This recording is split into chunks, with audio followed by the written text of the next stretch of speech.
मध्य प्रदेश की हृदय स्थली पुण्य सलिला मां नर्मदा के तट होशंगाबाद से सीहोर जिला सटा है। सीहोर जिले की बुधनी तहसील से 25 किलोमीटर और होशंगाबाद से 35 किलोमीटर दूरी पर विंध्याचल की हसीन वादियों में प्रकृति ने अपनी अनमोल छटा बिखेर रखी है, जहां देवी धाम सलकनपुर है। चारों ओर मनोहरी पर्वत श्रृंखलाएं हैं, जिनमें एक पर्वत पर मां विंध्यवासिनी विजयासेन देवी का भव्य मंदिर बना हुआ है। शारदीय और चैत्रीय नवरात्रि में मां की चौखट पर माथा टेकने दूर दराज से लाखों लोग आते हैं और हरियाली से भरे इस 800 फीट ऊंचे पर्वत पर अलौकिक सौंदर्य के बीच मां की सुंदर प्रतिमा के दर्शन, परिक्रमा, वंदना, स्तुति कर अपने मन की मुरादें पूरी पाते हैं। ऐतिहासिक रूप से पौराणिक कथाओं के आधार पर श्री नर्मदा परिक्रमा और नर्मदा तीर्थों का सेवन महाभारत काल से पूर्व से इस विजयासन शक्तिपीठ की प्रसिद्धि रही है। इस संदर्भ में स्कंद पुराण के अरवंती खंड के रेवा खंड में वर्णित नेमावर तीर्थ को नाभि क्षेत्र कहा गया है और उसके बाद जिस सिद्धेश्वर वैष्णवी देवी तीर्थ का उल्लेख है, वे विंध्य पर्वत पर विराजमान मां विजयासन देवी का स्थान है।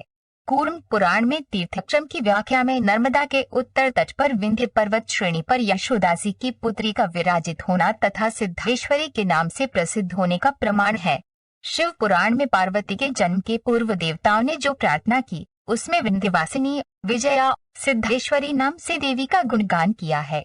भगवान श्री कृष्ण की बहन की स्तुति एवं चर्चा विजया देवी के नाम से अनेक पुराणों में है, जिससे स्पष्ट है कि पौराणिक कथाओं के आधार पर नर्मदा क्षेत्रीय तीर्थ सलकनपुर में जो विजया शक्तिपीठ है, वह अति प्राचीन और पौराणिक मान्यताओं में देवी धाम सलकनपुर के विजयासन शक्तिपीठ की स्वयंभू घोषणा को प्रमाणित करता है। मान्यता है कि ये मंदिर 6000 साल पुराना है, जहां जीर्ण शीर्ण अवस्था में पहुंचने पर इस मंदिर का जीर्णोद्धार अनेक बार किया जा चुका है। इसकी व्यवस्था भोपाल नवाब के संरक्षण में होती थी, तब वहां पर अखंड धुनी और अखंड ज्योति स्थापित की जा चुकी थी, जो सालों से आज भी प्रज्वलित है। गर्भगृह में देवी की प्रतिमा स्वयंभू है, जिसे किसी के द्वारा तराशा नहीं गया, परंतु बाद में चांदी के नेत्र एवं मुकुट आदि से देवी को सजाया गया है। विजयासन देवी की प्रतिमा के दाएं बाएं जो 3 संगमरमर की मूर्तियां हैं, उनके विषय में मान्यता है कि गिन्नौर किले के वीरान होने पर एक घुमक्कड़ साधु इन्हें यहाँ पर ले आया था। स्वतंत्र भारत की मध्य प्रदेश विधानसभा ने 1956 में इस मंदिर व्यवस्था का पृथक से अधिनियम बनाया, जो 1966 में लागू हुआ तथा मंदिर की व्यवस्था प्रजातांत्रिक तरीके से गठित समिति के हाथों में आई। सलकनपुर देवी धाम में जहाँ मां विजयासन का मंदिर है, वे धरातल से 800 फुट की ऊंचाई पर हैं, जिसमें पत्थर की 1065 सीढ़ियां चढ़कर विंध्याचल पर्वत के उच्चासन पर विराजमान मां के दर्शन करने का लाभ प्राप्त होता है। 2003 के बाद मंदिर ट्रस्ट के द्वारा मंदिर तक पहुंचने के लिए पहाड़ी को काटकर सड़क मार्ग से व्यवस्था की गई है, जिसमें 500 वाहन प्रतिदिन मंदिर तक पहुँचने की व्यवस्था है तथा उक्त वाहनों की पार्किंग व्यवस्था भी की गई है। सलकनपुर देवी धाम पहुँचने के लिए रेल मार्ग द्वारा Hoshangabad railway station, bus stand सहित सीहोर जिले के बुधनी स्टेशन उतरकर वहां से बस द्वारा जाया जा सकता है। इसके अलावा माता के दर्शनों के लिए भोपाल से 70 किलोमीटर सड़क मार्ग से आया जा सकता है। वहीं ओबेदुल्लागंज से 35 किलोमीटर सड़क मार्ग से भी मंदिर पहुँच सुविधा प्राप्त की जा सकती है।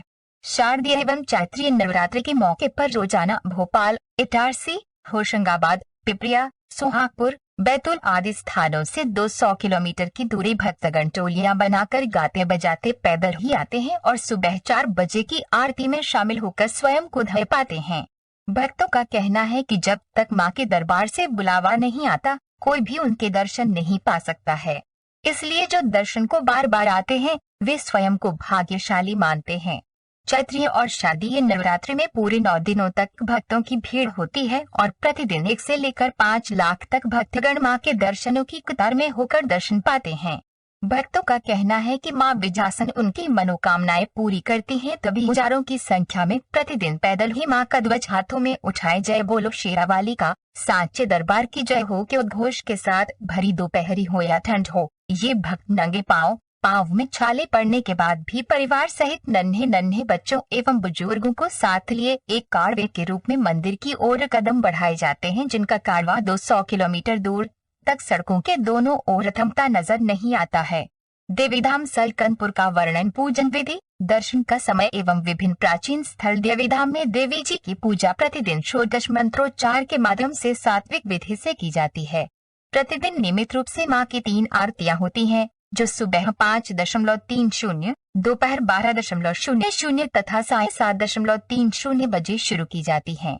नवरात्रि पर्व के समय विशेष पूजन आरती होती है तथा महाअष्टमी को रात्रि में निशा पूजन, हवन एवं रात्रि जागरण होता है और मंदिर के पट पूरी रात खुले होते हैं। भक्तगण सुबह 5:30 से रात्रि 8 बजे तक मां विजासन देवी के दर्शन लाभ पा सकते हैं। मंदिर के पास 10 से 15 किलोमीटर की दूरी पर प्राचीन गिन्नौर किला, आवली घाट, दिलावाड़ी, सारू मारू की गुफाएं एवं भीम बैठिका आदि देख सकते हैं। तुलादान मंदिर में जो भक्त अपनी मनोकामना की पूर्ति के लिए तुलादान कराना चाहते हैं, उनके लिए तुलादान कराने वाले भक्त के बराबर गुड़, अनाज, फल, सोना, चांदी, सिक्के या अन्य वस्तुएं श्रद्धा और मान्यता के अनुसार तुलादान कराकर मंदिर को दान की जाती हैं। अनेक भक्त तुलादान सामग्री स्वयं अपने घरों से व्यवस्था करके लाते हैं, जबकि जो नहीं लाते वे मंदिर ट्रस्ट को उसका मूल्य चुकाकर उक्त सामग्री प्राप्त कर तुलादान कराकर दान करके अपनी मनोकामना पूर्ति का लक्ष्य पूरा करते हैं। मंदिर की दूरी और सीढ़ियों से पैदल मार्ग धरातल से मंदिर की दूरी 3500 फुट तथा ऊंचाई 800 फुट है। मां विजासन के मंदिर पहुंचने के लिए भक्तों को पत्थरों की बनी हुई 1451 सीढ़ियों को चढ़ना होता है और वे मां का जयकारा लगाते हुए सहज ही मंदिर तक पहुंचकर मां की मोहक मूर्त के दर्शन कर स्वयं का जीवन सार्थक पाते हैं। जो भक्त सीढ़ियों से जाते हैं उनके लिए जगह जगह धूप और बारिश से बचने के लिए विश्राम स्थल बनाए गए हैं ताकि वे अपनी थकान मिटाकर अपनी सांसों पर नियंत्रण पा सकें। मंदिर समिति ने इन विश्राम स्थलों पर पीने के पानी तथा प्रसाद की दुकानों की व्यवस्था की है। 500 सीढ़ियां चढ़ने के बाद पहला विश्राम स्थल, 800 सीढ़ियों पर दूसरा तथा 1100 सीढ़ियों पर तीसरा विश्राम स्थल है। इसके बाद थकान मिटाने के बाद सहज ही 351 सीढ़ियां चढ़ने में भक्तगण मां का मंदिर करीब पाकर सहजता से उत्साहित होते हैं। माताजी की कृपा और मनोबल के सहारे हजारों की संख्या में भक्त जयकारों के उद्घोष के साथ दर्शन को जाते हैं तो ये जोश देखने योग्य होता है। वहीं जब वे दर्शन के बाद नीचे आते हैं तो उन्हें 1451 सीढ़ियां उतरने का पता भी नहीं चलता है। रोपवे ट्रॉली व निजी 4 व्हीलर साधन नीचे धर्मशाला के पास से भक्तगण रोपवे ट्रॉली से भी मंदिर पहुंचते हैं, जिसके लिए उन्हें 50 रुपए प्रति व्यक्ति आने जाने का टिकट लेना होता है। वहीं निजी 4 व्हीलर वाहन के माध्यम से भी भक्त न्यूनतम 10 रुपए वाहन की रसीद लेकर मंदिर तक पहुंचते हैं। मंदिर प्रांगण में 400 से 500 वाहनों के एक समय में पार्किंग की व्यवस्था की गई है।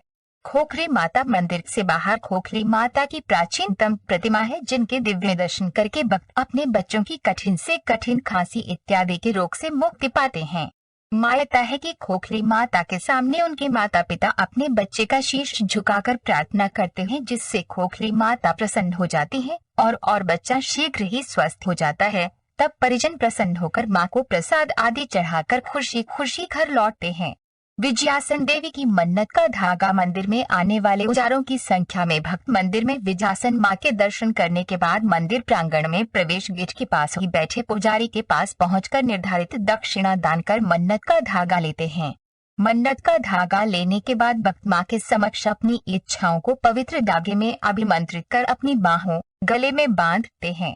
धागा बांधते समय वे अपनी इच्छा व्यक्त कर मनोकामनाएं जल्दी पूरी करने की प्रार्थना के साथ ये पवित्र धागा बांधते हैं और मान्यता है कि इससे भक्तों की इच्छाएं पूरी होती हैं और वे वापस आकर इस धागे को छोड़ जाते हैं। भक्त मां के गर्भगृह के समक्ष लंबी कतार लगाने के बाद पहुंचते हैं, जहां मां के दर्शन प्राप्त होते ही आनंद और शांति महसूस करते हैं। गर्भगृह को देखकर तथा मंदिर की निर्माण शैली को देखकर सलकनपुर देवी धाम की प्राचीनता का अनुमान होता है, जो अब नवीनतम रूप में बाहरी विशालकाय स्वरूप में निर्मित किया गया है। मंदिर में प्रतिष्ठित मां विजयासन की प्रतिमा के साथ ही गणेश जी की भी प्रतिमा विराजमान है। श्री गणेश की प्रतिमा देखकर ये निश्चित कहा जा सकता है कि उक्त दोनों प्रतिमाएं पार्वती और गणेश की हैं, जिन्हें विजयासन पीठ के नाम से पुकारा जाता है। गर्भगृह के दोनों ओर द्वारपाल की स्थापना है। द्वार के ठीक ऊपर मां के सेवक लांगुरवीर अर्थात हनुमान जी की मूर्ति स्थापित है। गर्भगृह में मुख्य मूर्ति मां विजयासन अर्थात मां पार्वती जी की है, जिन्हें गणेश के साथ पूजा जाता है। मां विजयासन की प्रतिमा के साथ साथ गर्भगृह में कुछ अन्य मूर्तियां विराजमान हैं। वे महालक्ष्मी, महासरस्वती, महाकाली और महागौरी की प्रतिमाएं हैं, जिन्हें एक प्रकार से वैष्णो रूप में माना जाता है। गर्भगृह में लगभग 500 वर्षों से अधिक समय से 2 अखंड ज्योतियां आज भी प्रज्वलित हैं, एक नारियल के तेल तथा दूसरी घी की। ये साक्षात ज्योति देवी रूप में हैं। इन ज्योतियों को लेकर ये भावना है कि ये सूर्य और चंद्रमा की तरह अटल हैं, जबकि भक्त इन अखंड ज्योतियों को मां का स्वरूप मानकर पूजा करते हैं। मंदिर के भीतर गर्भगृह के ठीक सामने भैरव बाबा की मूर्ति की स्थापना है, जहां भक्त माता के दर्शनों को पुण्य और सार्थक मानते हैं। मंदिर में ही भैरव बाबा की मूर्ति के किनारे एक धूनी है, जो 500 सालों से अखंड जल रही है।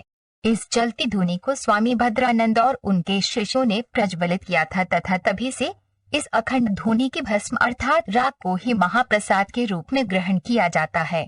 मंदिर समिति द्वारा महाप्रसाद के पैकेट के रूप में भक्तों को इसे यौछावर कर दिया जाता है। मान्यता है कि इस महाप्रसाद की भस्म में समस्त रोग, दोष, विपत्तियां, कष्ट तथा पारिवारिक समस्याओं को मिटाने की अद्भुत महाशक्ति है, जिसे भक्त पूर्ण श्रद्धा से प्राप्त कर अपने निवास के पूजा घर में सदा रखते हैं।